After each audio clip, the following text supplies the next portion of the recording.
Get your slow cooker ready because it's time for Guinness and corned beef Irish stew. Alright guys, it is St. Patrick's Day season at Lake Geneva Country Meats right now, and we are very excited because it is corned beef time. And if you want to have corned beef with a little bit more Guinness, this recipe is the way for you to make a super delicious, super easy corned beef and Guinness slow cooker stew. So whether it's St. Patrick's Day or any time of the year you just kind of have the feeling for corned beef, potatoes, cabbage, all that stuff, this recipe, it's great.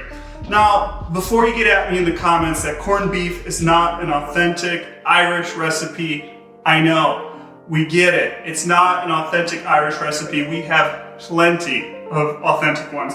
But this is authentic American style St. Patrick's Day celebration, and we have a Guinness beer in it, so that makes it a little Irish. So let's get started with this recipe. It's very simple. All we do is add some liquid to our slow cooker, get the corned beef in there with some onion, let it cook for a while, go ahead and add our veggies a little bit later. We don't want them to get super soft and mushy. We want them to still be a little crisp, so we're gonna add them later.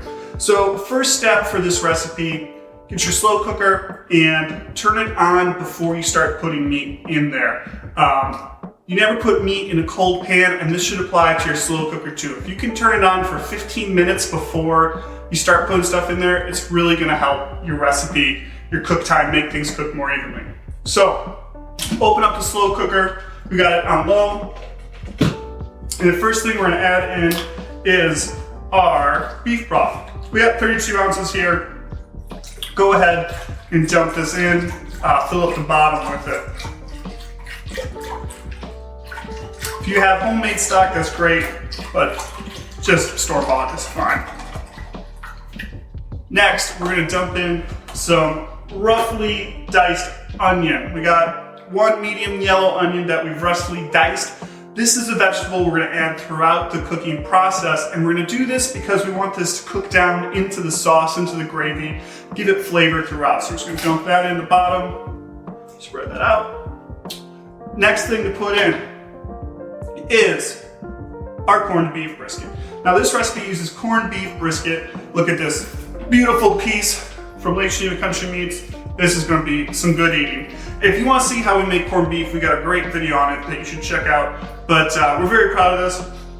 Smells delicious. So we're gonna go ahead and put this in. And now the next step is a little bit of a trick. This is a very salty piece of meat.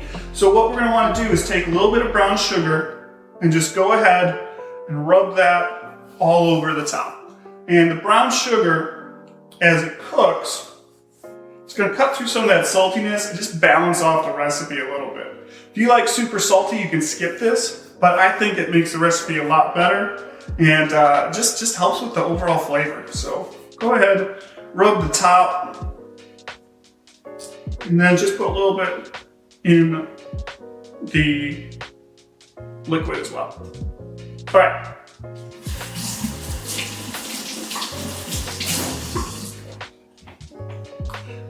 Next step, very important step. Guinness gotta go in. Now, if you are against a beer, you can skip this step.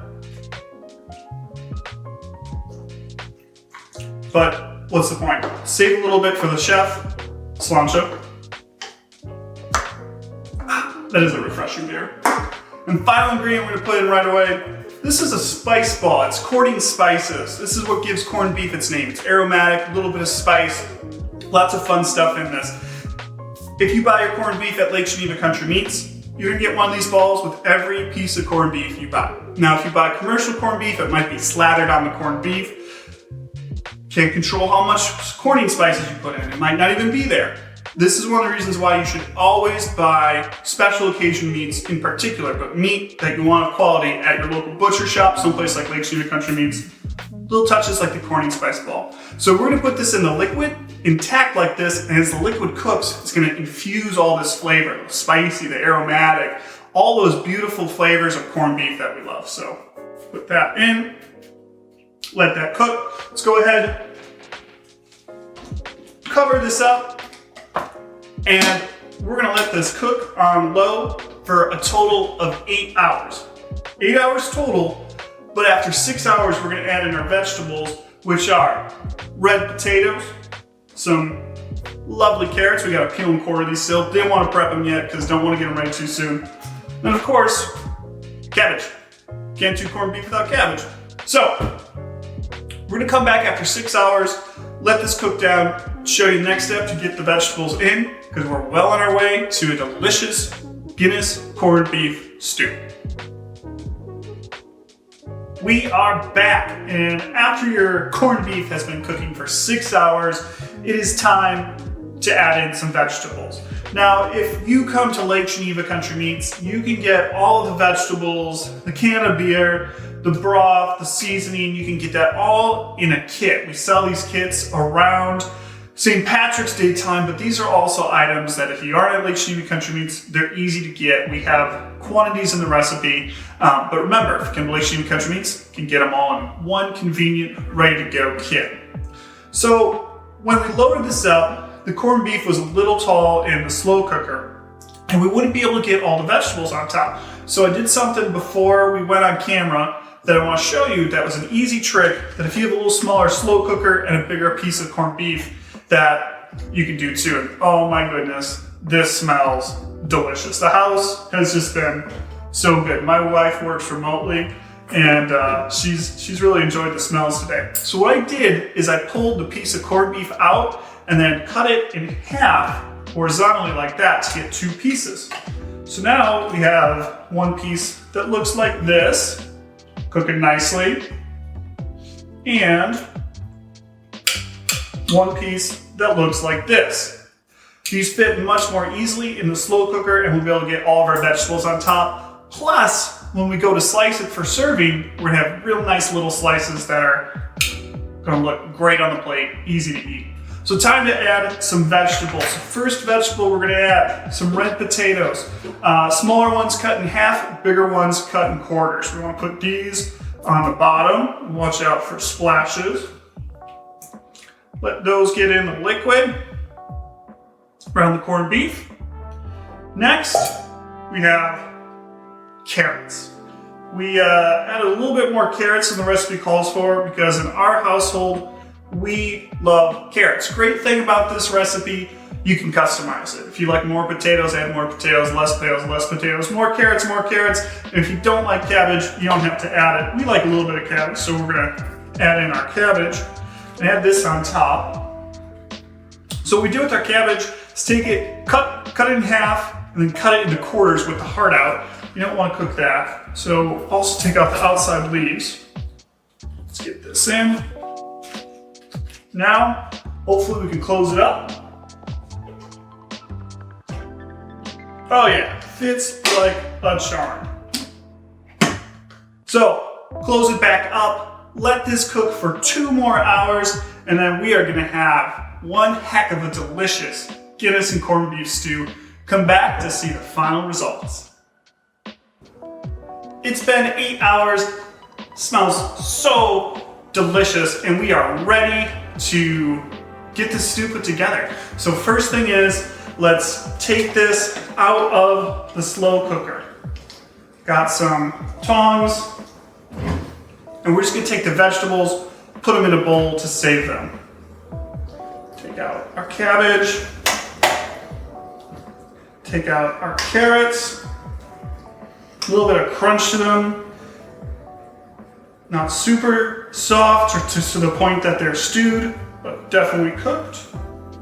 And then we're gonna get out our potatoes.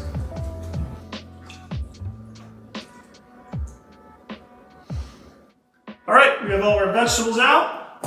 So let's set those aside. Now it's time to take the corned beef out.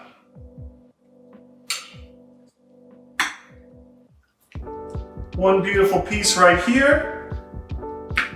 It's nice and soft, but not falling apart, so we can get really good slices off of it. And then here's the other piece. Now, what we're gonna do is let this sit for 15 minutes to cool off, solidify, get those juices that are in it, the brine, the corned beef brine, to go all throughout it. Then we're gonna slice it up and make a beautiful plate of Guinness and corned beef stew. Be right back. We've let our corned beef rest. It's been painful to have to wait to eat this. It was a right decision. Now it's time to get some slices. So let's go ahead. We want to cut this against the grain. It goes through smooth. Oh yeah. Beautiful. Absolutely beautiful. Let's move these over this way. Oh yeah. This is gonna be some good eating.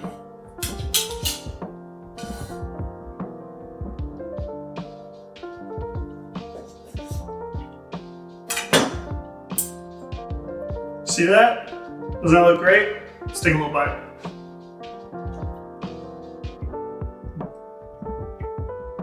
It's tender. It's delicious. I love it. Oh, so good. So good. Let's just get a few more slices off of this, then we can make up a beautiful plate of stew. All right, that's good. Let's set it aside. Go ahead, get ourselves a plate to eat. All right, got ourselves a nice little plate with some bowl in there. Put our slices, corned beef, up like this. Grab a few carrots and potatoes and some cabbage. Let's get those potatoes like that. Grab a couple carrots, put those on the end there. Now, finish it with a little bit of cabbage.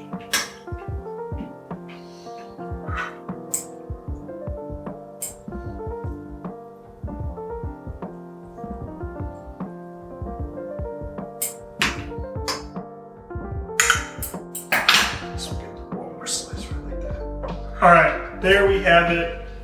Beautiful plate, corned beef and cabbage with a delicious, delicious cooked in Guinness and beef broth. If you want to spoon a little bit of gravy over the top for your stew, gonna be great. So I hope you enjoyed this video. If you have any questions, leave a comment. You can subscribe. We'll get lots more videos and fun stuff headed your way. Visit us online, LakeGenevaCountryMeats.com. We have tons of recipes. LakeGenevaCountryMeats.com/St. Patrick's Day is going to have all of our Irish recipes as well as our corned beef recipes. Check it out. Thanks for watching and see you soon at Lake Geneva Country Meats.